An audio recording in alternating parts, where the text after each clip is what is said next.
వ్యవస్థాపకుడు దివంగత మాజీ ముఖ్యమంత్రి నందమూరి తారక రామారావు 101వ జయంతి సందర్భంగా ఆ పార్టీ అధినేత చంద్రబాబు నివాళి అర్పించారు. తెలుగు వెలుగు, తెలుగు జాతికి స్ఫూర్తి, కీర్తి అన్న ఎన్టీఆర్. ఆ మహనీయుడి 101వ జయంతి సందర్భంగా నివాళి అర్పిస్తూ అన్నగారి సేవల్ని స్మరించుకుందామని ట్వీట్ చేశాడు. రాష్ట్రం కోసం, తెలుగు జాతి వైభవం కోసం తన జీవితాన్ని అంకితం చేసిన అన్న ఎన్టీఆర్ ఆశయ సాధన కోసం ఆయన జయంతి సందర్భంగా ప్రతి అడుగు ప్రజల కోసమనే సంకల్పం తీసుకున్నామని చంద్రబాబు పిలుపునిచ్చారు. తెలుగు జాతి కీర్తి కిరీటం, విశ్వవిఖ్యాత నట సార్వభౌమ నందమూరి తారక రామారావు జయంతి సందర్భంగా ఆ మహానాయకుడిని స్మరిస్తూ ఘన నివాళులర్పిస్తున్నాను అని టీడీపీ జాతీయ ప్రధాన కార్యదర్శి లోకేష్ ట్వీట్ చేశారు. తెలుగు జాతి ఆత్మ గౌరవం, ప్రజల సంక్షేమం, రాష్ట్రాభివృద్ధికి విశేష కృషి చేసిన మహనీయుడు ఎన్టీఆర్ అని చెప్పారు. తెలుగు ప్రేక్షకుల ఆరాధ్య కథానాయకుడు ఎన్టీఆర్. అన్న ఎన్టీఆర్ గారి ఆశయ సాధనే తెలుగుదేశం పార్టీ అజెండా.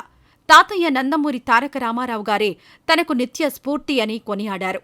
ఈ వీడియో నచ్చితే లైక్ చేయండి, షేర్ చేయండి. మరింత సమాచారం కొరకు మా ఛానల్ను సబ్స్క్రైబ్ చేయండి.